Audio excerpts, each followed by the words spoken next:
Ladies and gentlemen, we have a guest with us. You may remember him. He's coming to us from the Daytona 500, where he, I believe, is filming the next Fast and Furious 9 or Fast and Furious 11, whatever the fuck is the latest. Fast and Furious, it's like 15 now. Jesus You fucking kidding me? Christ. Dr. Tomas. Yeah, first off, got to say R.I.P. Paul Walker. We miss you, buddy. Hope you're in a better place. Second thing I'm going to follow up with here is Dr. Tomas, tattoo-free, I might add. Tattoo-free, just fucking barely. And you know it. Son of a bitch. Unbelievable fucking Todd I thought Bowles. I thought he was getting that tattoo. Fucking really Todd did. Bowles. Give me a break. Cooper Never a Kupp doubt. down the middle. Oh, my God. Now, let's not get into TB12 because I can roast everybody for the next half hour. We got draft talk to talk about, Dr. Tomas.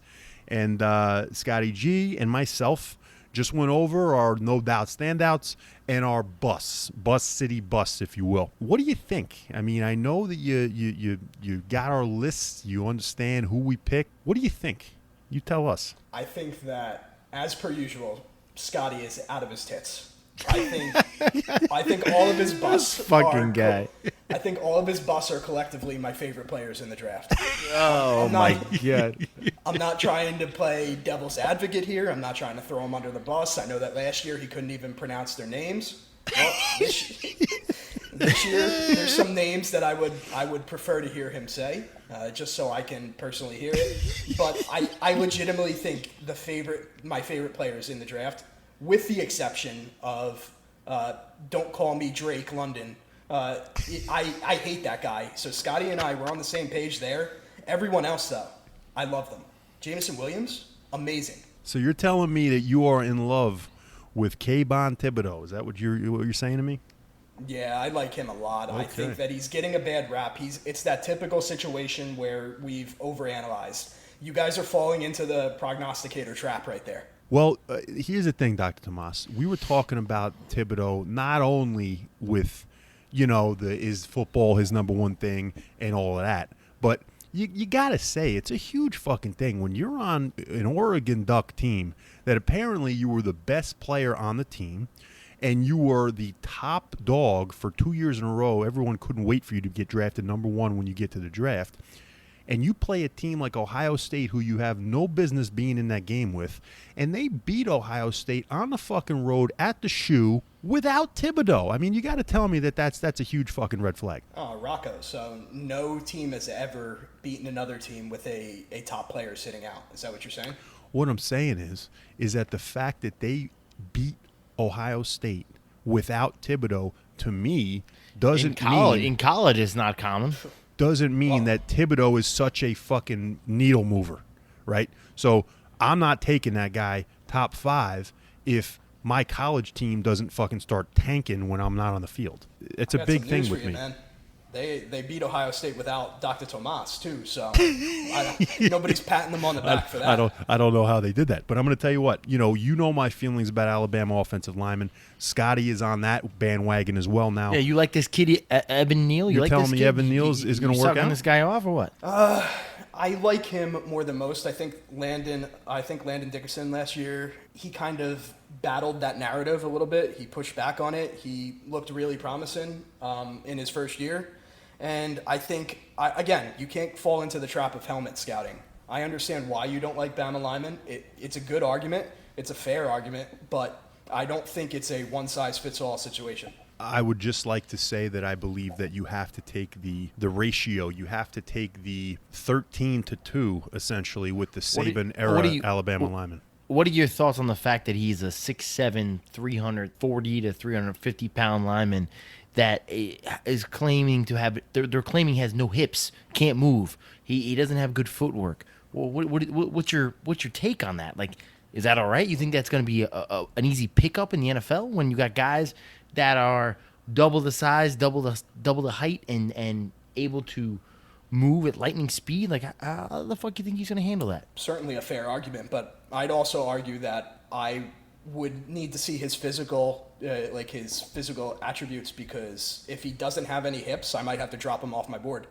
I mean, I think that's a critical element of the human body to become a dominant football player. Not even a dominant football player. A dominant human being. Yeah, a functioning human being. You need hips. So I'm worried. I'll tell you what. I'm a little worried now. I'll tell you what, if they could take off Kenyon Green's tits and put them on Evan Neal's hips, he'll be just fine. Here's the thing. Now, let's, maybe get out of Bus City. Let's drive the fuck out, okay? And we'll go over to the land of the fucking no doubt standouts. I want to hear if Dr. Tomas had a top 5 pick right now, give me who your 5 guys would be. Bang. I'd go with Sauce. Number 1, he's my favorite player in the draft right now. All right. I There's think nothing better than some sauce. He's got the same name as my cousin, Saucy G. I love Hutchinson. Aiden Hutchinson. Oh, nonstop boy. Love We him. just talked about him, too. He's a Rock loves that guy. That's just one of those names where you can look at numbers, you can look at measurables all you want, but until you turn on a Michigan game and watch this guy stand out on a play-to-play basis, I understand that he did poorly in the college football playoff, but beyond that, I was blown away when I watched him. I just love that guy. I love Thibodeau way more than you guys because he's clearly in my top 5. First off, I don't trust a guy that his last name starts with a TH and he's pronounced Thibodeau. It should be Thibodeau. So this guy, there's something wrong with this guy. There's something wrong with this motherfucker. I don't trust him. He don't look right.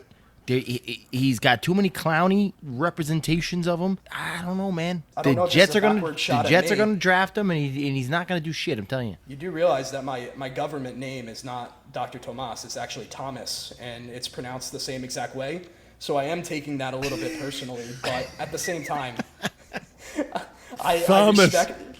Yeah, Thomas over here. I respect your opinion, but as one hard to Dr. another. Thomas.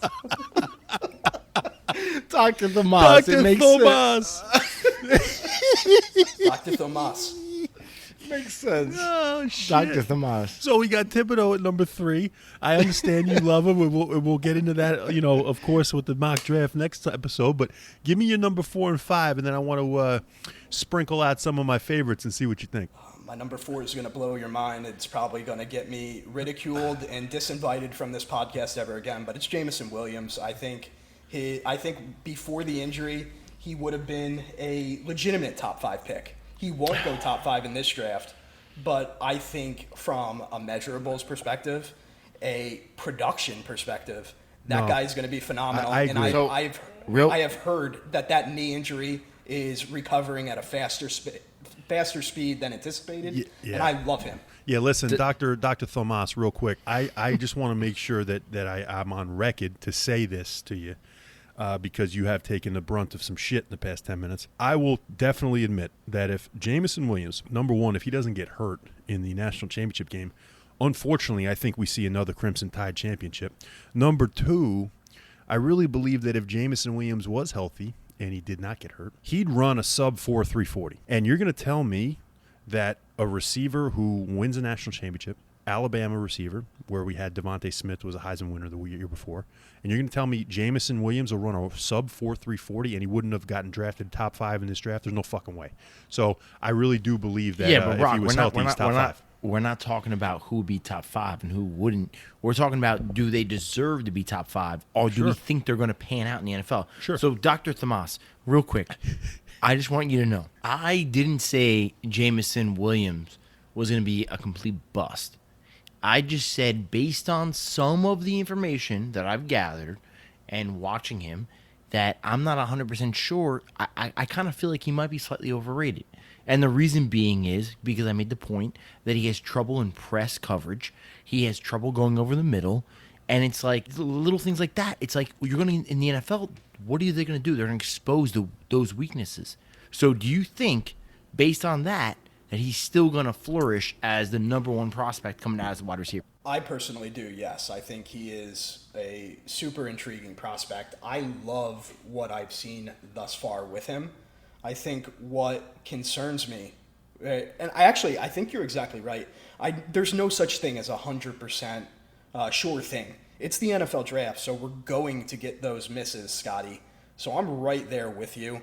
But I do have him as the number 1 wide receiver, and I don't necessarily think it's even close at this point. And now here's the deal, Dr. Thomas. Before we get to your number 5, and we're fucking rolling with this the rest of the episode. Now, before we get to number 5, you got the Jets sitting there at number 10 if they sit. And a lot of the mocks got Drake London going number 10. You got the Philadelphia Eagles at number 15, and there's a lot of mocks that say Drake London goes number 15 of the Eagles. Let's forget about don't call me Drake London right now. Give me an opportunity to get on board with maybe potentially Jamison Williams going number 10 or Jamison Williams going number 15 to the Philadelphia Eagles or to the New York Jets. No, those are two of my favorite landing spots for him. So when I look at the board right now and how it's going to fall, I really think that Jamison Williams goes number 10 or number 15 to Scotty's Jets or to my Eagles. Wow. I definitely could see that happening. I think we were even talking about it recently. The other guy that I like, if we're just talking about playmaking ability, great route running, and a short-handed receiver, Chris Olave. I love him. I actually like him more than Wilson, but he's still below Williams just because he doesn't have that explosive factor. Gotcha. And I would take, and we'll get into this, of course, during our mock draft next episode, which I'm so fucking excited for. But I would take Garrett Wilson over Olave from the Ohio State team. But we will get into that. Who is your number 5, Dr. Tomas? I think he's an athletic freak. You guys already know who I'm going to get at with this, just based on size, pure behemoth size, as well as that athleticism. Jordan Davis, yep, hands down, number 5. Yep. I would put him number 1 overall if I thought he had any ability to rush the passer whatsoever at this point. Yeah. You're drafting for potential there, but I think he has to be in the top 5 just for those measurables. Yeah, and I was going to get into him. He is my favorite defensive lineman that is not an edge rusher. I really believe that, you want to talk about the false narrative of, fucking Kayvon Thibodeau. Maybe he's not the guy that everyone thinks he is, and falling into the prognosticators' sentiments and all that shit. Here's the thing about Jordan Davis. I did a lot. I fucking dug deep on Jordan Davis on top of the Georgia games that I've watched this year. Jordan Davis rushes the passer. I don't know where this has come from, where he is a 2-down guy. You can't put him in there on 3rd down. He doesn't get in the fucking backfield and sack the quarterback or hit the quarterback, whatever. This fucking guy can rush. He does it all. So, a lot of mocks have him, going 14 to Baltimore. Some mocks have him going to Houston at 13. Like you said, I mean, this guy could easily be in the top 10, and you shouldn't bat an eye because he's everything you'd want. Kind of, I don't want to say Aaron Donald-esque, but because he doesn't look like that. He's 6'6", fucking 360, but he rushes the passer. I don't know why people are saying he can't. See, this is the thing about him, and I know he was arguably the most dominant player on the field during the college football playoff, but I think the criticism comes in that he only plays roughly 20% of the snaps. Don't quote me on that. That's just something that I think I've seen in passing, and that certainly is a red flag, which wouldn't surprise me. With that size, that sheer size, the conditioning, the cardio, to be able to withstand the number of snaps that are required in an NFL game, it's going to be interesting to watch how that unfolds. Sure. There could be a reasoning, though, behind that, and that's because Georgia was so goddamn deep. And again, you go to the NFL, you're going to have deep defensive lines as well, just like Dallas does. I mean, they have 8 guys that they subbed in and out. Rock, your boy Jermaine Johnson was actually originally in Georgia. Yep. Yeah, he went from couldn't get playing time. Community college to Georgia, and then he's at Florida State. Yeah.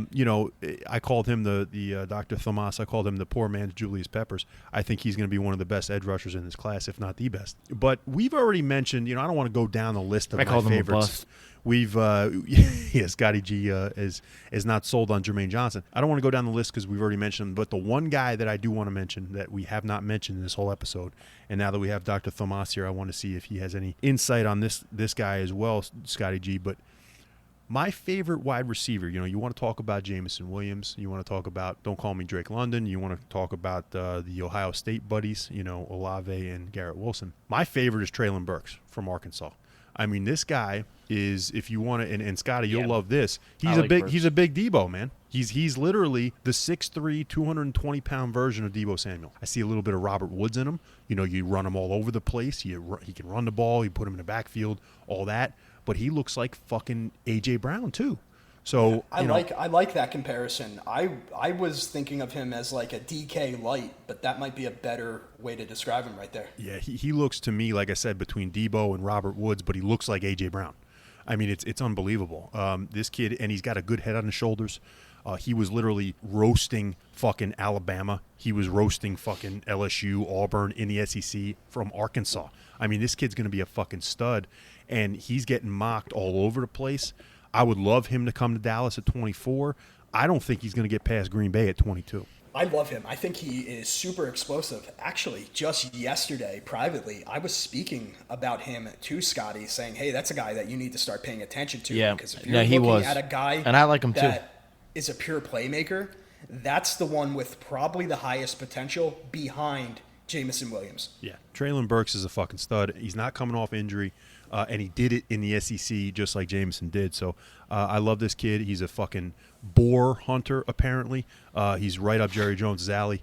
And if they say, hey, you know what, we got rid of fucking Amari, and we're not good with, you know, Lamb and an injury-riddled Gallup and James Washington that we signed, I would love Traylon Burks to come in and be the big version of Debo for Dallas. Before we get into this, Rocco, there's one more receiver that I want to bring up, and I want to get your opinion on because he's borderline first-round guy, more than likely second round, but he might be my third favorite receiver in the class, North Dakota State, Christian Watson. Yeah. I read about this guy's size and speed combination, and it blows my mind. I guess because he went to North Dakota State, he doesn't get the attention, but those numbers are insane. That you're looking at a guy that's 6'5" and runs a 40 that's in the 4.3s. Yeah. That's insane to me. Yep. Yeah, the one thing, and they got him mocked to Green Bay as well at 28. Green Bay's taking all the wide receivers. Green Bay, and then some of them have at Kansas City, either 29 or 30. But here's the thing with him,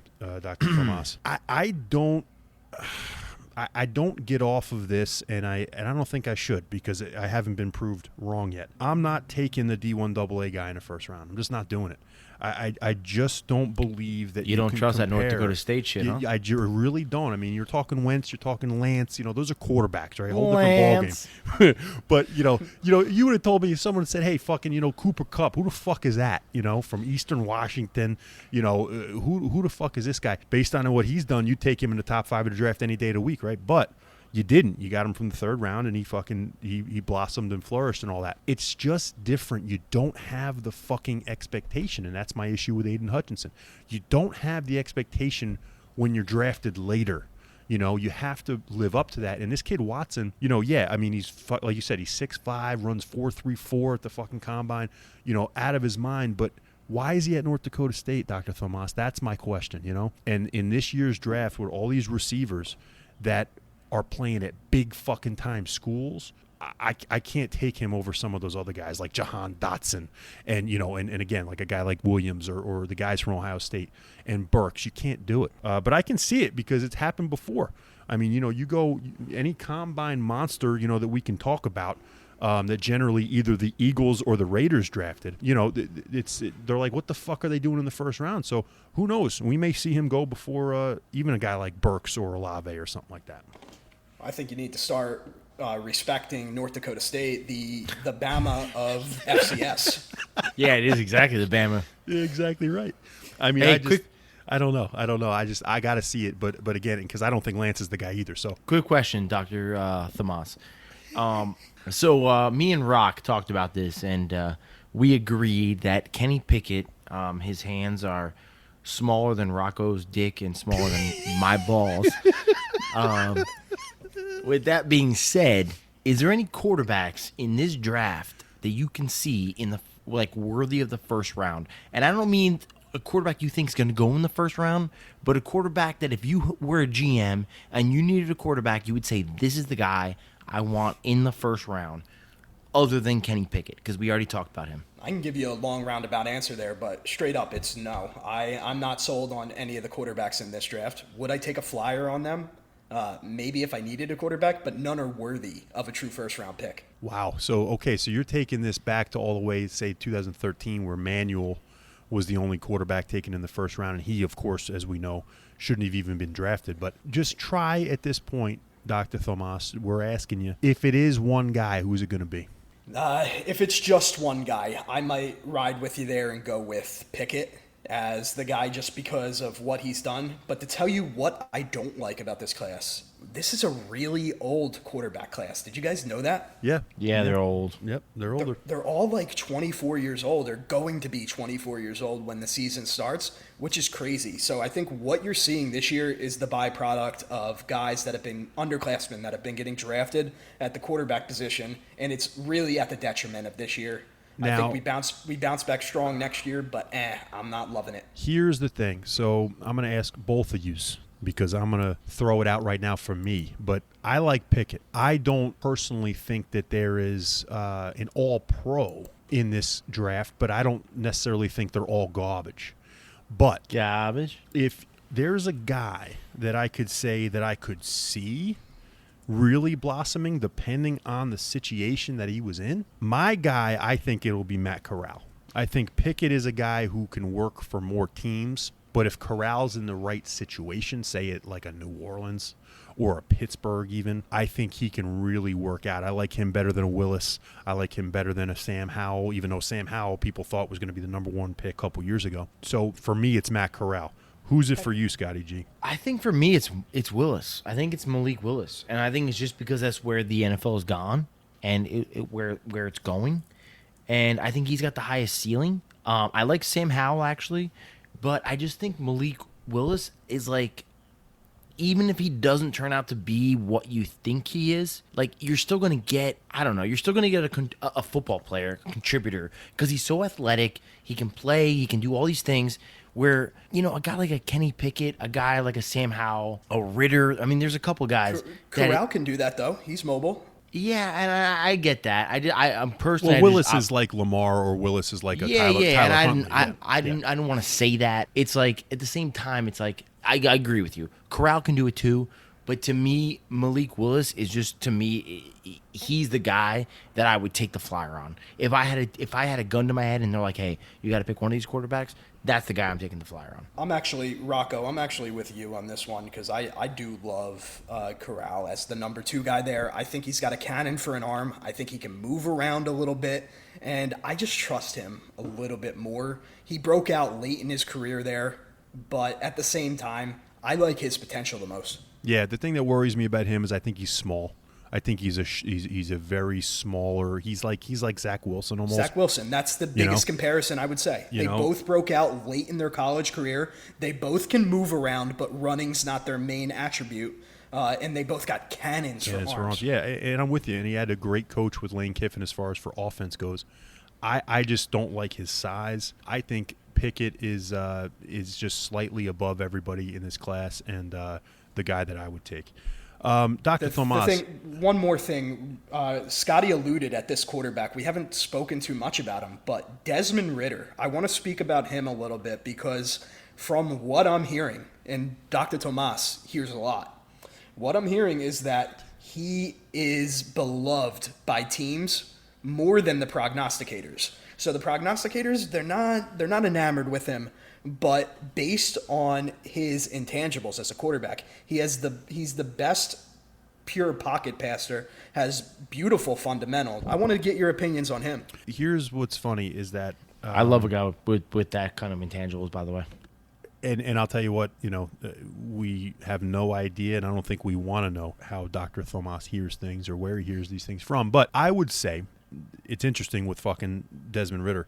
He's actually from Louisville, Kentucky. He actually was a quarterback here at St. Xavier High School, and I actually watched this kid live about 5 years ago. I would never have guessed in a fucking million years that he'd go off and be a first-round quarterback based on what I saw. But I think I'm carrying that with me because I watched him play at Cincinnati, and again, he's another smaller kid, very slight build. I don't know if he can last in the NFL, with kind of how his body is, but he made strides every year, and I don't think that again, like you said, I don't think the prognosticators are huge on him. I think they think he's a second-round pick right now. But I've heard that Tomlin and the Pittsburgh Steelers love this fucking guy. And he's also said that he's had a beautiful interview with the Indianapolis Colts. Now, they don't have a first-round pick.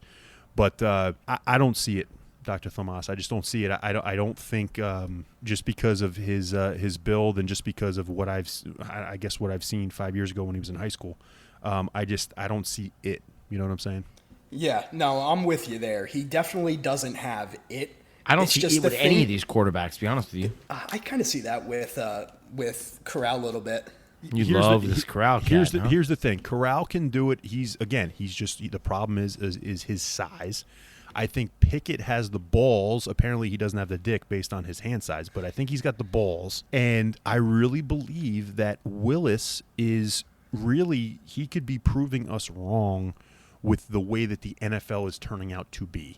If he could be like a Tyler Huntley or a better thrower of the football, Lamar Jackson, then this league is getting ready to be Malik Willis's league. But, you know, when you show me that Matthew Stafford is winning a Super Bowl and Joe Burrow is in a Super Bowl and Tom Brady's in a Super Bowl, it's tough for me to get behind the ultra athletic quarterback when they're not winning Super Bowls. Right? It almost makes you double think a guy like I don't know, like a Josh Allen. Like, do you think, you know, like it makes you think, like, you know, can he throw the ball? Because these other guys can throw the ball. Did he throw 6 touchdowns against the fucking Chiefs and he doesn't play defense? Oh, that's right. It makes you think because he runs the ball so much that they were like, you know, in the box, so he was able to throw the ball all over the place. You know what I mean? Lord have mercy, all right? Lord have fucking Josh Allen. I'm not getting into this conversation. Let's not get into this conversation. We're not going down that rabbit hole. I will say, guys, and you can ridicule me for this, and you can please feel free to revisit this, but at this point in time, I'm confident and comfortable predicting that Desmond Ridder will be a first-round pick. I don't think it's that wild of an assessment at this point. But Dr. Tomas, how many quarterbacks taken in the first round? I'm gonna say 4. Yeah. Holy shit! Yeah, I would have agreed with Dr. Thomas. I would have said 4 there because we all know. I'm gonna say 2. We all know Scotty G. We all know Scotty G. That somebody, like 2 balls, like the 2 fucking nuts you got in your sack. Now, Scotty, we're not talking about who's deserving. There's just a lot of quarterback needy teams this year. Here's the thing that are looking for someone. And that's what I'm going to argue with you and push back on. Honestly, for the first time ever, how many teams are honestly quarterback needy teams? Because the real quarterback needy teams, to me, Seattle, Atlanta, maybe New Orleans, who I can see taking a quarterback, maybe Carolina, who I can see taking a quarterback. Those are the 2 teams I can see taking a quarterback. But who else is a real quarterback needy team that wouldn't rather just tank the season? But who wouldn't rather just tank the season and take a quarterback next year? Who? 3 other ones, Scotty G. Who? Name them. Pittsburgh at 20. Okay. Then you got number 32 is the quarterback pick, right? So right now Detroit's there. Detroit can do it with quarterback, but some other team could trade back in at 32. They get the quarterback, they get the 5th-year option. That's another team. The other team to me that fucking screams to me at this draft board when I'm looking at it as a team that could shock us all and take a quarterback is the fucking Tennessee Titans. I think if you look at number 26, the Tennessee Titans, you're going to tell me that they're fully invested in Ryan Tannehill after throwing 3 picks against the Bengals in the playoffs? I don't think so. That's a team that I can see Ridder landing to. Yeah. A guy that you don't – I know what teams like in a quarterback. They like – number 1, they like leadership. And number 2, the first thing they need to do is teach them fundamentals. And he has that. What concerns me with him is his ability to throw accurately. I'm looking at this guy that's a prototypical pocket passer, has great pocket mechanics, yet he can't accurately spot the ball. That's a little concerning. Well, and he would be local. You know, you're talking Tennessee. He's from Kentucky, right around town here. You know, people like him going to Indy, which is also very local as well. Indy would have to trade back in. I think 32 is a perfect spot for a quarterback. Tennessee ain't doing it. But Tennessee could potentially do it. Tennessee ain't doing it. If you have a team that's ran by a defensive-minded head coach where you know your defense was piss poor, because that's what it's been the last 2 years. Your defense has been terrible. And you have a quarterback that, you know, I agree with you. He's not the greatest, and I am not confident in him based on some of the things he's done. But at the end of the day, you were the number 1 seed. He got you to the number 1 seed without Derrick Henry for 90% of the season. And you know the biggest problem you had was your defense. And you have a defensive-minded head coach. You think you're going to go quarterback first round? To me, you're out of your fucking tits. Well, I love when you fight back because it turns me on. But I'll tell you what. The thing about Tennessee is it was only about 40% of the season that they were missing Derrick Henry. Number two, what's the last game you remember? It's the fucking last game. And the fact that they sacked Joe Burrow 9 fucking times and they didn't win that game is unreal to me. Because the only reason why they didn't win that game is because fucking Tannehill threw 3 of the worst interceptions I've ever seen. So, terrible. So to me, as a 34-year-old quarterback who is taking up more than 12% of your fucking cap, and you have the 26th pick in this draft, in a draft that you could potentially, at 26, still grab a quarterback that could potentially be the top 3 quarterback or even the top quarterback on their board at 26, it's a damn good year to do it. So, but then again, who knows? They'll probably just draft another fucking cornerback and be terrible. But I can see Tennessee do it. Rocco, one more thing here. I actually mentioned this one to Scotty as well. A lot of people have ruled out the Eagles taking a quarterback because they traded one of those picks for another first next year. Yeah. The natural thought process there is give Hurts another year and then wait and see how things play out and then potentially draft a quarterback next. I'm not going to rule out Howie Roseman still rolling the dice and taking a quarterback. Mr. Quarterback Factory himself. Fuck. Scotty can vouch for this. I said yesterday, don't be surprised if Philly takes a quarterback. Now, here's the thing, Dr. Tomas. And Scotty, I didn't even drop the bomb yet. I don't know what the fuck we're doing. But shit. Unbelievable. You bomb. And it's good that Dr. Tomas is here. You can hear it. But I'll tell you what, I think Howie is really capable of anything. We've known that over the years. We know that fucking Howie Roseman is capable of anything. But in a year where there isn't the top quarterback this year, and they were okay with trading one of their 3 first-round picks that they had to New Orleans, I don't think this is the year. Dr. Tomas, I think he's going to keep going with speed, and reload this team, give Jalen another chance. Now, that does not fucking put Howie Roseman past, the second round or a third round, bringing in a guy that is dropping, say like a Sam Howell or someone like that. But I don't know. I don't see it this year. One thing I will say is, speaking of speed, I know we're on the topic of quarterbacks right now, but one topic that I wanted to revert to quickly, as for wide receivers, I think you're going to see a lot of teams be way more aggressive with the wideouts this year because of how that wide receiver free agency market completely blew up this year. That's insane. One factor you need to look at there is teams drafting a first-round receiver now to get that extra 5th year. I blame Christian Kirk. Absolutely. No, you're spot on there. And Trent Baalke and Doug Peterson for sure. But here's the thing. You're right. I could easily see 6, potentially fucking 7 wide receivers in this first round, especially towards the back end. You have no idea, if Green Bay is going to draft 2 receivers, which I think they will. You have no idea if Kansas City stays with their 2 picks right in a row, 29 and 30, and one of those will probably be a receiver. You have no idea. So it could be 7 wide receivers. But here's the thing, and I hate to jump off the wide receivers here because I did want to stick with quarterback for one more thing. Just like my one of my favorite shows of all time, Columbo. Just one more thing. I got a bomb to drop. So I hope you guys are ready. Let's hear it. This involves quarterbacks of the NFL, where it's going to be a carousel, if you will, as I can quote Dusty Rhodes, if you will. What was the big news this week, fellas? Who's really unhappy and who does not want to play under his current contract? Baker Mayfield. No. Kyler Murray. His Kyler best friend. Murray. Kyler Murray. His best friend, Kyler Murray, right? Okay, well, so sooner rather than later, and if you get that one, then I'll give you a bonus. I'm going to tell you what right now. Kyler Murray, you all know my feelings on Kyler Murray. He's not getting traded, bro. You already lost me. Kyler Murray It's not happening. has got the perfect scenario to get traded out of Arizona and go back home to Texas. The Houston Texans, what do they have this year? They have the 3rd pick and they have the 13th pick. The Arizona Cardinals have the 23rd pick in the draft. The Arizona Cardinals have an unhappy Kyler Murray who does not want to play on his current deal. Well, what do? As you've seen, Dr. Tomas, as you've seen, Scotty G, In the playoffs, what the fuck did Kyler Murray do for the Arizona Cardinals? Shit the bed. Absolutely nothing. Do you really think that the Arizona Cardinals are going to say, you know what, we took this guy number 1 overall, we revamped our whole team, we hired the a new whole team's coach. built around Kyler Murray. They're But not gonna look fucking what it ship him did. out. Look what it They're did, not right? gonna, what are they going to ship him out and start all over? They're paying this guy nothing.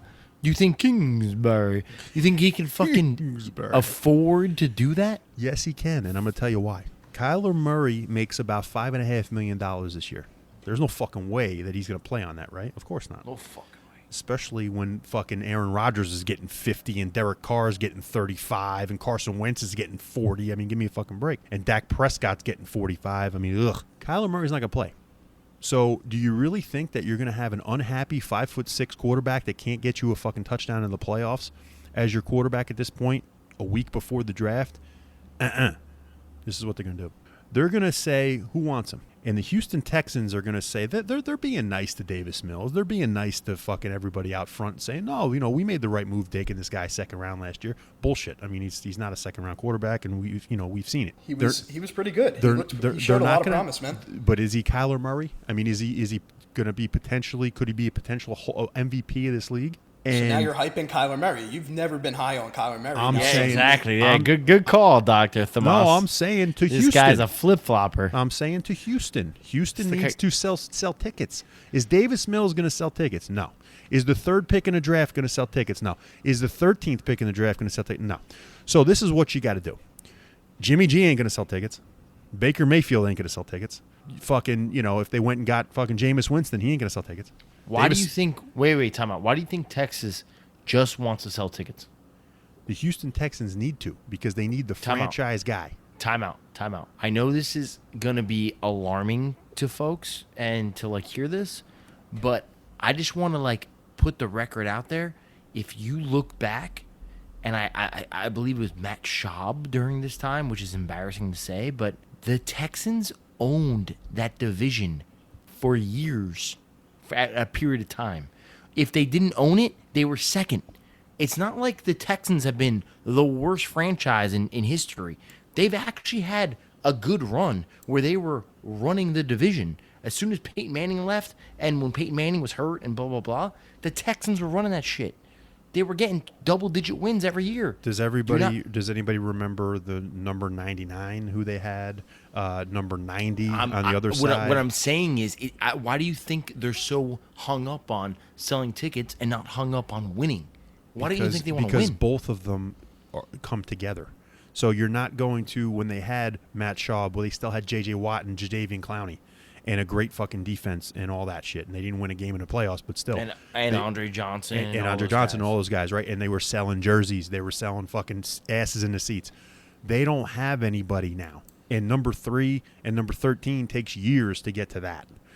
Kyler Murray is a Texas boy. He's the most decorated Texas high school fucking quarterback of all time. Okay? He's unhappy. What do you have? You actually now have the draft capital to go get this guy. So what they could do is Houston could send 3 and 13 and a second-round pick next year to Arizona. They can take Arizona's 23 this year, and they can take Kyler Murray. And now they have a fucking franchise quarterback that now they can build the rest of the team on. And then what does Arizona do? Arizona now. Let's go to Arizona. I'm glad that you asked. Who's Arizona's head coach? Cliff Kingsbury. Mr. Kingsbury. Well, if we can remember back to 2013, shall we? What a great year. Terrible year for quarterbacks, but now let's go back into the college ranks, shall we? What team did Cliff Kingsbury coach in college? Can anybody answer me that? Oh, my God. I know where you're going with this. It was the Texas Tech Red Raiders, if we can remember. Now, does anybody remember I know where he's going who to. the quarterback was? You think Baker Mayfield's going to go to the fucking Arizona walked Cardinals? on to Texas Tech and started the whole fucking season as a So you walk-on think they're going to do quarterback? this to trade for Baker Mayfield? They are going to get rid of Kyler Murray. He left because of Kingsbury. That he hated him. He hated him, right? They have since made up. They are since on now good terms. And how funny would it be? Just like life, the NFL comes full circle, and now the Arizona Cardinals, who will now have a boatload of fucking picks, that at number 3 they can take the best pass rusher available, whether that's Thibodeau, whether that's Trayvon Walker, whether that's Aiden Hutchinson. Bada boom, now he's an Arizona Cardinal. Then at number 13 you take a Kyle Hamilton, you take the best offensive lineman, you take whoever the fuck you want at 13, and you bring in Baker Mayfield, who is now fully healthy, who will now know the system because he's played for Kingsbury before. It's not a huge fucking leap for you to bring in another guy. He's actually happy because he's starting and he's getting another fucking chance. And he's fairly cheap because he's only $18 million on his 5th-year option. How about that for a fucking bomb? I can literally see that happening within the next week before this draft kicks off, because they are not going to want to keep Kyler Murray on that team, pay him the money he wants, and trade him post-draft. This is happening soon. Let me hop in before Scotty, because I already know the direction you're going with this. Scott's going to absolutely despise this. And you know what, Rocco? As you were telling that story, I was hating it the entire time. But you know what? Towards the end of it, I'm on board. You won me over. I think let's have some fun. Let's do it. Let's see it happen. I'm all for the chaos now. I'm on Team Rocco on this one all the way. Scotty, what you can't Rocco lost deny, me at Thibodeau. What you can't deny is this has been one of the most absurd off seasons as far as movement of coaches, quarterbacks, whatever it may be. It's been insane. Let's just add to it. Let's continue with the trend. Nothing's off the board. I'm with Rocco. Scotty, won't happen. I can't will wait not to hear happen. it. So you're just shitting on it. You absolutely don't. Will not love- happen. I took the a Browns shit. will cut Baker Mayfield before they trade him They're not to the trading Arizona him. Cardinals. They're not trading him. Scotty, are you willing to put a tattoo on the line? Fuck no. They're not trading him. They will cut Baker Mayfield because they're not going to find anybody for him. Or even if they do trade him to Arizona, it doesn't matter. Arizona will give him nothing. It'll be a 4th-round pick, whatever. But the big key is Arizona getting rid of Kyler Murray and bringing in a guy that is familiar with the system, that life comes full circle. And Mayfield hated this motherfucker. He probably hated Baker. Now they need each other. And the fact that Kingsbury's ass is on the line because Kingsbury tied himself to Kyler Murray. Now, Kyler Murray has shit the bed. Everybody has seen it. It's public now. 5'8's not going away, okay? The shitting the bed in the 2 years in a row now, the last half of the season, isn't going away. You're not going to pay that guy. You know, they've learned from Dak Prescott. They've learned from some of these other guys. We're not paying this guy for mediocrity, okay? Especially now when it's got to be 40, 45, $50 million. No, you're gone. We're going to trade you to some team that wants you, and why the fuck not? Houston Texans, bring him back home. It's the craziest shit I ever heard. You're out of your tits. Kyler Murray is not bad. They do not think he's bad. He's actually been competing in a league, in a division that's literally been argued as being the best division in football. Why won't because they pay he's him? not eligible to be paid. He's not eligible to be paid. He's Neither too was young Zeke. to get paid. Neither was Zeke. They paid Zeke. It's a fucking quarterback. You don't want to pay him before you have to pay him. That's just how it's going to go. They're not going to give He's not him going to because play. they don't have These guys to. don't play anymore, man. He'll sit out. If he doesn't play, if he sits out, then that's the case. Then and what are that's they a gonna different do? story. Then what are they That's gonna a do? different story. He ain't sitting out, though. Look at it. He's eligible now, isn't he? No, next year. He wants a new contract. He's not going to play. He's just not. They're not going to. I can see him being a guy who sits, and then what the fuck does Arizona do then? Why don't you trade him? Houston will keep selling, and then they will keep losing. They'll probably get a guy like Jimmy G as a bridge quarterback. You can't. And then San Fran the won't trade him. following year, they will. San Fran's going to end up cutting Jimmy G, and then the following year, they will end up drafting their quarterback. Trust me. Well, Scott, he's eligible for a contract right now. It's typically after 3 years when you get that deal as a quarterback. He's not going to play. If they don't give him money, which they shouldn't give him money because he's not the guy, but a team like Houston, who has nothing, it can't be Seattle. They're not trading him within the division, right? And it's not going to be New Orleans because they have no fucking money. So where's it going to be? They're not going to trade him. They're either going to pay him or they're going to wait to pay They're him. not paying him. They're not paying him. I know they're not paying him. They're going to pay him or wait to pay him. Nope. No way. No way in fuck that they're going to pay him. Now, let's get off of this because you're getting me excited even more than I am now. And I'm glad that Dr. Tomas is at least on board to this crazy-ass idea and this crazy-ass offseason. Man. Absolutely. Chaos theory. Because it's chaos. This whole offseason, like you said, has been fucking chaos. It's the best word to describe it. Now, before we finish up, where is Jimmy G going? Probably Applebee's. Houston. I already saw my Hooters. I saw a picture of him and a Hooters girl. So, this guy loves the tits. Oh, he loves the tits. I was going to say the apps, but yeah, those two. I really No. don't believe Seattle is in play Houston. for these guys. I don't think Houston. Mayfield and Seattle. I think rolls with Drew Lock, and they may be a sneaker at drafting a guy. Now, Houston, I thought that Jimmy G would be perfect for. It's Caserio, the GM, coming from New England, all that shit. I just don't understand why you would get Jimmy G when you have Davis Mills. Like, Jimmy G is not a franchise guy. Jimmy G is I don't even know if you want to call him a bridge guy, because I think he's a little bit better than that, but he's not a franchise guy. So you wouldn't do that to Davis Mills unless you got a franchise guy. So I don't know if I see that anymore. Don't know what Pittsburgh's doing. Seems like they want to go younger. And then, again, team like Tennessee, a team like Detroit isn't taking Jimmy G. Miami, I know you're not sold on their guy. Well, Miami, is going to be deadlocked in 2 until they get Lamar Jackson in 2023. Are we ruling out Carolina? Carolina's the only one left, and I say Carolina or Houston, and I'm leaning towards Houston. Yeah. Carolina, to me, I don't understand, because I do believe this rule shit. I think he's on the hot seat. I don't understand why you would then go again to another 1-year stopgap guy. Actually, why don't I go back to my original thought? Do you know what I said before this season even ended? You know where I said Jimmy G was going? I said 2 places. I said Houston. I'm sticking with that. My second place wasn't Carolina. You know what it was? It was Pittsburgh. Pittsburgh, yeah. Ooh. Yeah. But again, it's like you bring Jimmy G and Trubisky in? I don't think so. I mean, I think they're going in the draft. Carolina's interesting. I have something about Carolina that I wanted to bring up. I don't know if this is now a defunct segment or what, but my nomination for jerk off of the week is actually Robbie Anderson. Did you see the little Baker Mayfield incident he had on Instagram? Can someone tell me real quick? Maybe I'm nuts, but didn't I just see last week that not only was Baker talking shit about Carolina, but Carolina was talking shit about him? Like they had Robbie mutual. Anderson. But they had who's no. I'm Robbie saying Anderson to say it? They had mutual disinterest, though. Apparently, was like the news, the article. Mutual disinterest, right? Well, I don't like you either. Yeah, it is. That's what Baker said. He was like, "Well, fuck you guys too," right? So, but then now a week later, it comes out that Baker Mayfield is in the inside track to be a Panther, and Robbie Anderson says no. So I don't understand where that. What does Robbie Anderson want? Does he want Darnold another year? What's he looking for? I think he does. I mean, that's the problem because Darnold, at least he knows that we'll try to throw him the football. But Darnold's his boy.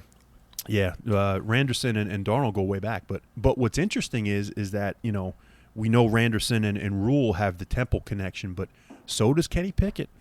Kenny Pickett was recruited out of Ocean Township High School in New Jersey by Matt Rule, the Temple coach. And he had to decommit when Matt Rule got the Baylor job. So that, to me, screams Kenny Pickett to the Carolina Panthers. I don't give a fuck whether it's 6 or whether Carolina moves back or whatever. But I think Carolina and Kenny Pickett are going to be married in the next week. Yeah, I'm with you there. I think that's the most logical landing spot for him. One thing I want to say about Kenny Pickett is, have you guys touched on his spin for the hand size? His spin on the hand size, I don't remember what he said about it. I know that he took an extra week for his pro day to do extra stretching exercises to where he ended up getting it to 8 3/4 instead of 8 1/2. But again, still, it shows you that he does not shop in the men's section for underwear. He blames it. Yeah, basically, he's the anti Doug Peterson when it comes to to that category. But at the same time, he blamed it on his thumbs. He says his thumbs don't bend the right way or something. I don't know. Strange. Listen, I don't give a fuck because I've watched this guy play in many games. I've seen Pittsburgh play.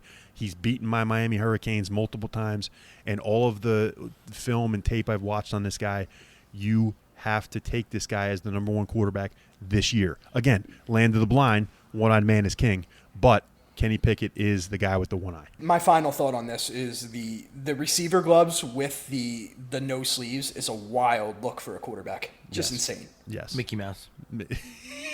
Pulling the old David Carr. Yeah, I mean, again, I don't give a shit, the size of your Johnson. As long as you can throw the ball to the open guy, that's what matters. Let's Hey, let's Brett Favre made a career out of it. Absolutely. Like we said. we talked about that last we episode. did. Thank God that there were flip phones back then. That's for sure.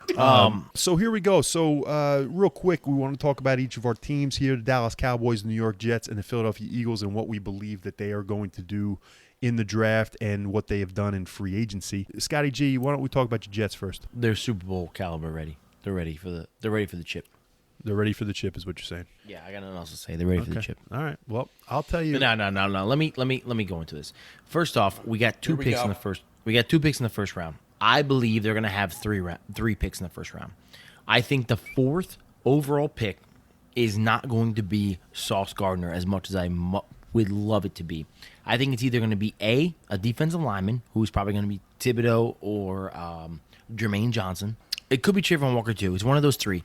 Or B, it's going to be an offensive lineman. And honestly, out of those, I'd rather it be the offensive lineman. Anyway, the 10th pick, I think, is either still going to be DK Metcalf, or they're going to trade out of that, and they're either going to get a wide receiver and an offensive lineman, or a wide receiver and a cornerback. Okay. That is my prediction. Before I forget, I did want to talk to you real quick about, I want to see how much you disagree with what I think they need, okay? Because we've talked for now months. Dr. Tomas, Scotty G, and Rocco B have talked about Sauce and have talked about the wide receiver they're going to get, right? Love me some Sauce. There is a fucking, as do I, there is a fucking glaring hole, in my opinion, that we're not talking about with the New York Jets. It is linebacker, okay? And I don't understand where the offensive line thing is going. They fucking shored that shit up with Tomlinson in the offseason. Becton's coming back. Vera They don't know. They don't know if Becton's going to be the guy. First off, there's been talks Becton is, that Scott, you've been saying this. He is the guy, clearly. Just he No, needs no, to no, get his listen weight to me. under control, man. Listen to me. The issue is it's like a Zion Williamson thing. They are complaining about his weight. They're complaining about his work ethic when it comes to off the field, and that's including injury. They're even talking about potentially drafting a left tackle this year and moving him to right tackle. That's how crazy it's getting. Scott, if you bring up NBA one more time on a podcast like this, it's done. Especially not saying my guy's name right. It's Zion, okay? It's not Zion. But here's the thing. I want to ask you if you're okay with this. Quincy Williams, okay, he flashed last year. He's Quinnen Williams' brother. He can play. C.J. Mosley, we know C.J. Mosley, but how long has he got left? But it's C.J. Mosley. Gotcha. C.J. Mosley's 26 years old, bro. I'm just saying. He ain't old. Are you cool with Delshon Phillips? Are you cool with Hamza Nasruddin? No. They don't have another linebacker. So the Jets believe they have a solid linebacking core. They believe they need better interior defensive line play. I'm just telling you what they think. Here's what now, I would say. I agree. They probably need another linebacker. I agree with you. They got Sheldon. But you think Rankins. that's a bigger need than corner? There's a draft. There's picks outside of the first round. I think Absolutely. they'll definitely take linebackers. But here's the thing.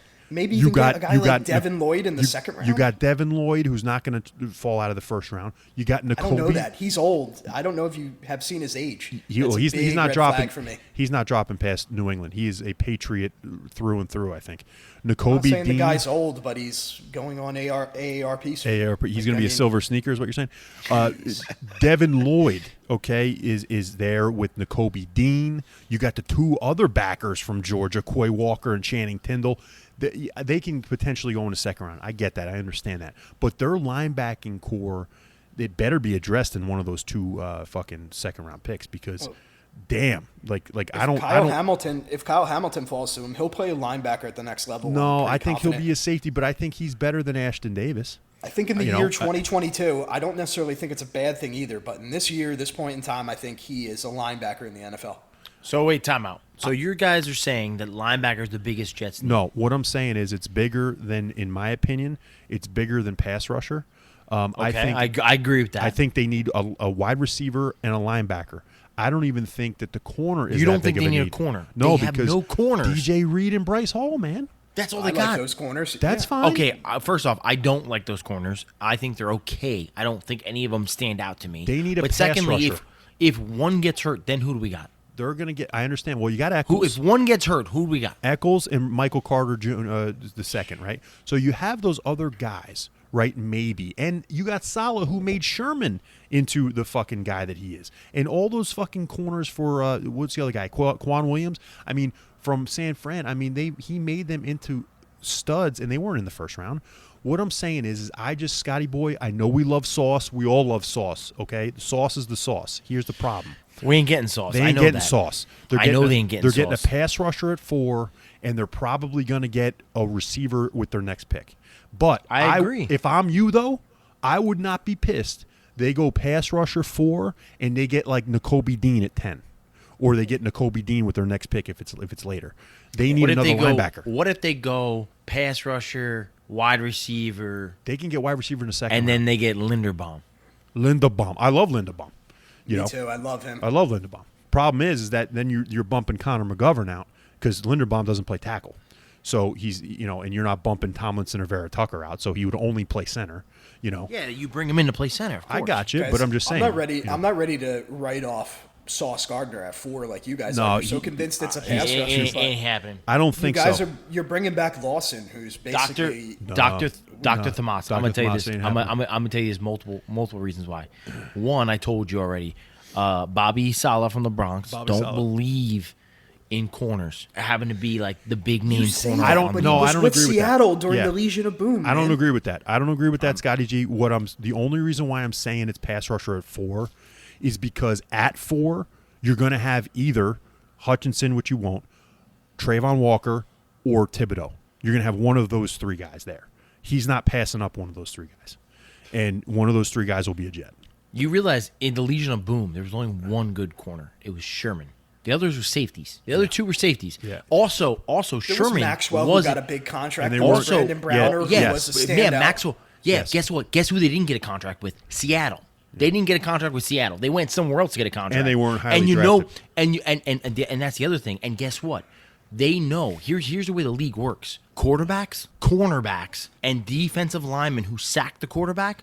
Those 3 guys all get paid big dollars. You're not gonna bring in a cornerback who you think is gonna be the fucking next Jalen Ramsey. You're not going to bring in a guy who thinks going to be the next Jalen Ramsey and then be like, oh yeah, in 4 or 5 years we're just going to have to pay him all the fucking money. No, you're not going to do it. If you think your defense can run without that, why are you going to do that and affect your cap? You're not going to. If you think you can run the defense with a guy like DJ Reed and a guy like Bryce Hall, why are you going to waste a pick on a guy who you think is going to have to get paid in 3 to 4 years? And I forgot, it ain't going to happen. I forgot too. Another guy that's in there is Jermaine Johnson as well.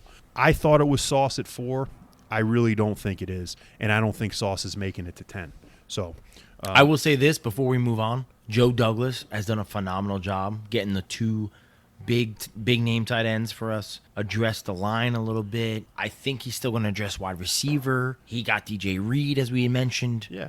He's made a lot of moves for the foundation. Right now, the Jets are set up that if Zachy Dub can just show that progress, the Jets are in a great position. Yeah, I'm with you. Now, if Zachy Dub takes a step back or if Zachy Dub proves he's a complete bust, then the Jets are in the same old position they're always in. Yeah. A team without a fucking quarterback. I agree. But if Zachy Dub can take that step, the Jets are on their way to being an elite team as long as the draft makes sense and as long as guys keep developing, whether it's this year or next year. Absolutely fucking agree. Now, Well, I don't want to dunk on you too bad, Scotty, but are you trying to tell me that if your quarterback's good this year, your team will be good? Yeah, because I think the rest of the team has a great foundation. That's exactly what I'm saying. It's huge. And That's a wild it's take, huge man. to have a Like, good quarterback and then be good. It's huge. No, what I'm saying is there's plenty of team. I mean, have the Texans had a good quarterback? Were they good? No. They've were in fucking the 6 playoffs. wins. They've had like 6 wins with fucking Deshaun Watson, probably arguably the best quarterback in the league. Were the Seahawks good last year with Russell Wilson? No, they weren't very good. Russell Wilson to me is one of the top 5 quarterbacks in the league. His finger basically got amputated.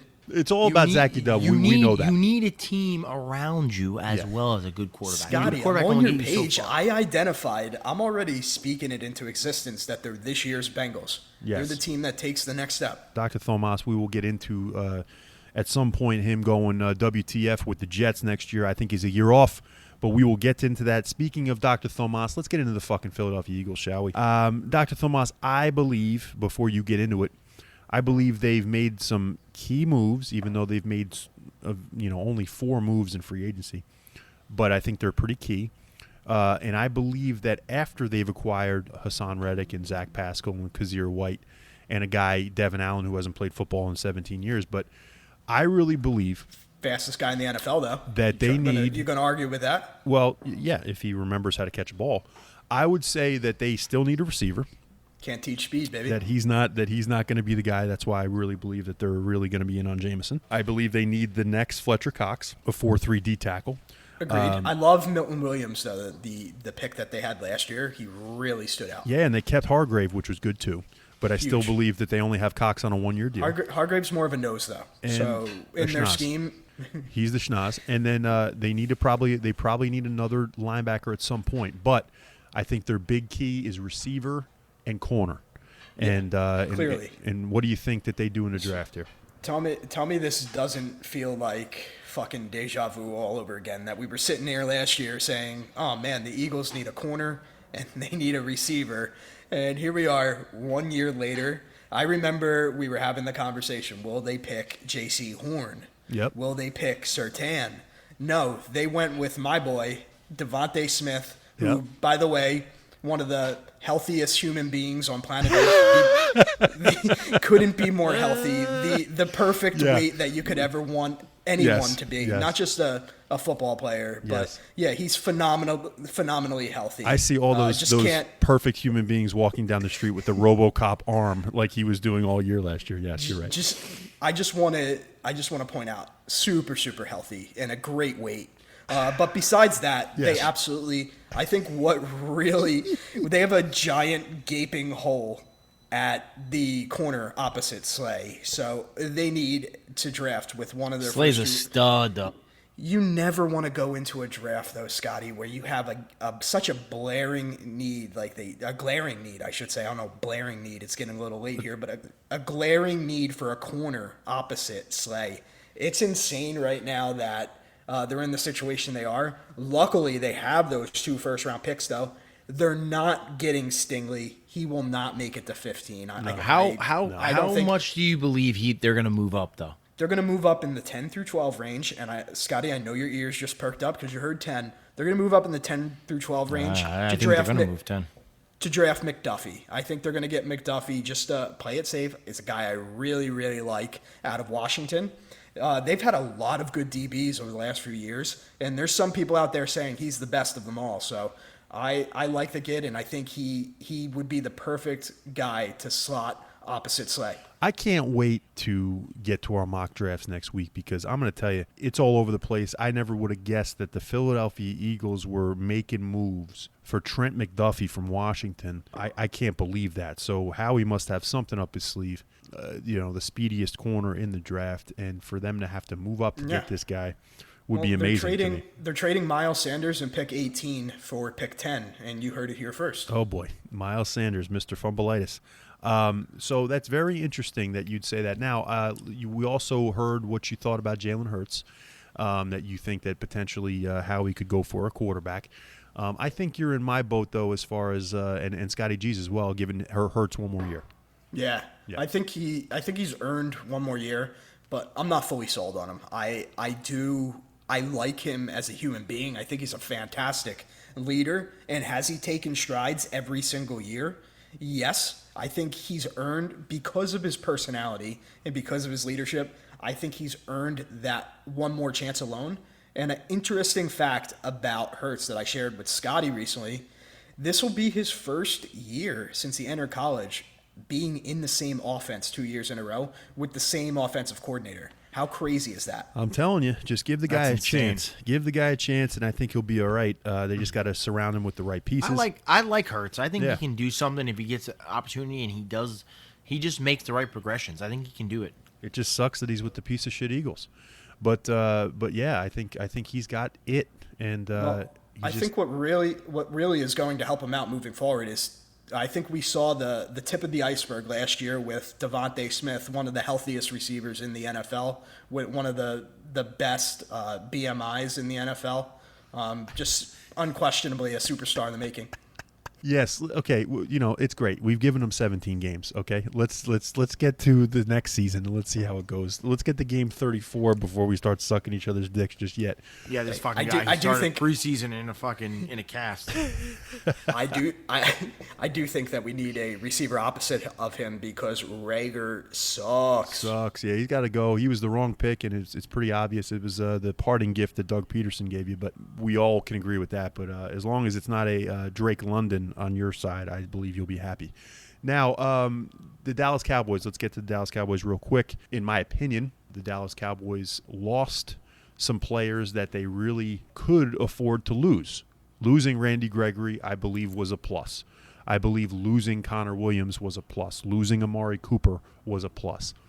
I think losing Cedric Wilson hurt. I think he's going to be an underrated player with the Miami Dolphins now. But losing those players, big name and big contract players, I'm happy with. They brought in a guy like Dante Fowler who will be able to resurrect his career with Dan Quinn, I think, on the edge. James Washington. This guy's resurrected his career like 3 times, this fucking guy. And he has. So I'd like to be number 4. And James fucking Washington from Pittsburgh. Love this kid coming out of Oklahoma State. Made Mason Rudolph. I love this guy. I didn't even know you guys got him. You guys picked up James Washington? We got James Washington. He was a stud. I love this guy. He's underrated. He made Mason Rudolph at Oklahoma State look like a fucking Heisman Trophy winner. So just imagine what he'll do with friggin' Dakota Prescott. Now, you still have Lamb. We got Gallup coming off an ACL. But I think our biggest Time out. need... Are you back in on Dak? No, absolutely not. I'm as out on Dak as you possibly could be. Dakota Rain? Dakota Rain. Or excuse me, it's actually Rain Dakota. But the need, I believe, is apparent. It's offensive line. I think they got to go either with that kid Tyler Linderbaum at center or with Zion Johnson from Boston College. This is probably the best guard, I believe, in the draft. I would love that as the first pick. But it's a huge if Nakobe Dean is there at 24. You love this fucking guy. Or if Traylon Traylon Burks is there at 24, the Dallas Cowboys are going to have a tough time passing those two fuckers up. It's going to be interesting. Another guy, or another piece, you can. They're not taking Nakobe Dean after they just took fucking Mekhi Phifer. Mekhi Phifer Parsons, I'm going to tell you right now, the reason why you would take a guy like Nakobe Dean there is to free Micah Parsons up. Now Parsons can fucking roam like he should. And Dean is the fastest linebacker in this class. And he's Dean a fucking stud.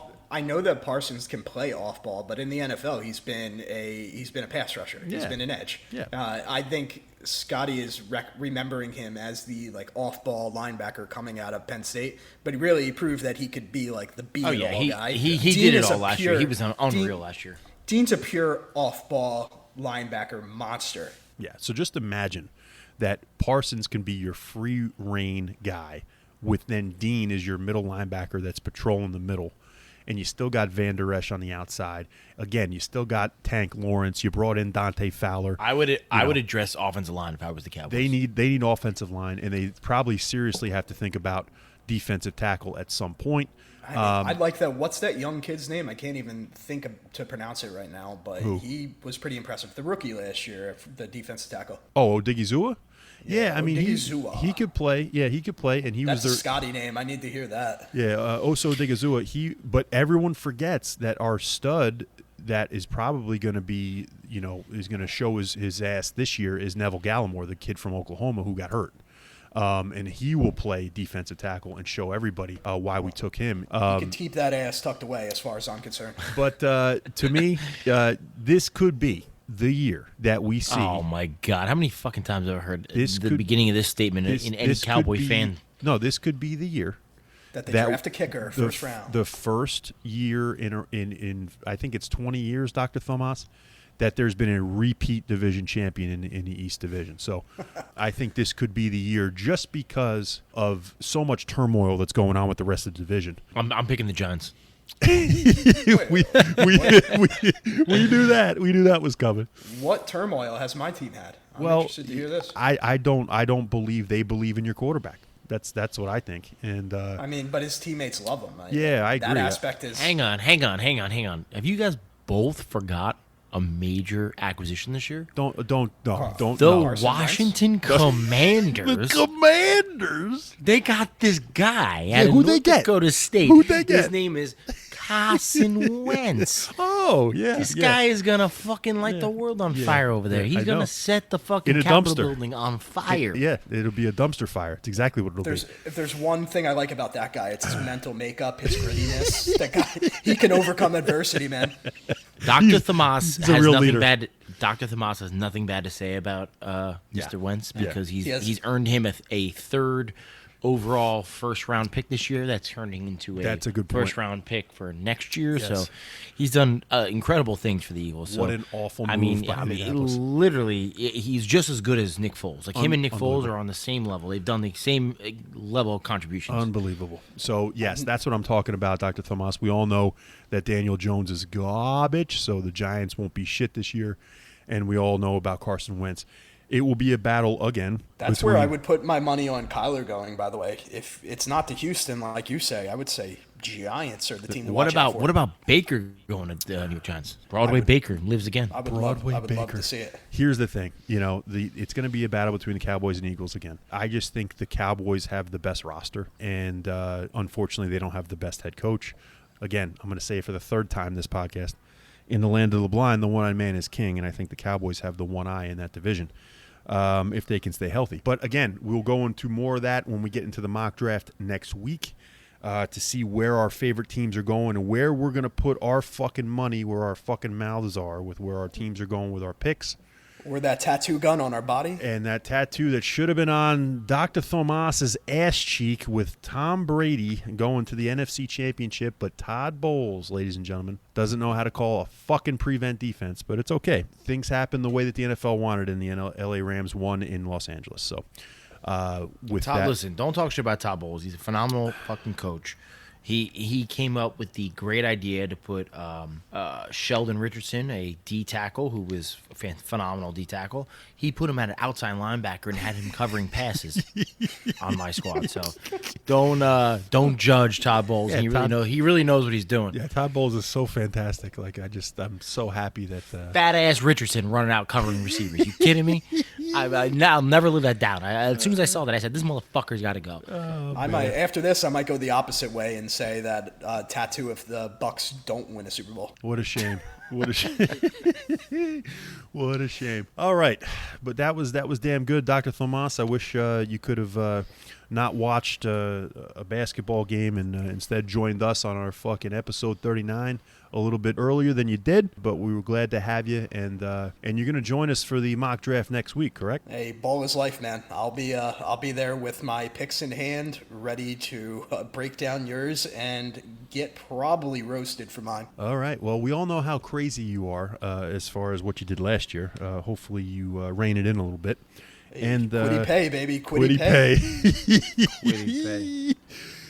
All right, Scotty G, what do you think, baby? You ready for next week? Oh, hell yeah, I'm ready for next week. I'm going to see if Saucy G can come. I'm going to see if Big Balls MP can come. We're going to have a real fucking party, I tell you that. Big Balls MP has to be on the phone here at some point, so we'll see what he thinks about his Eagles.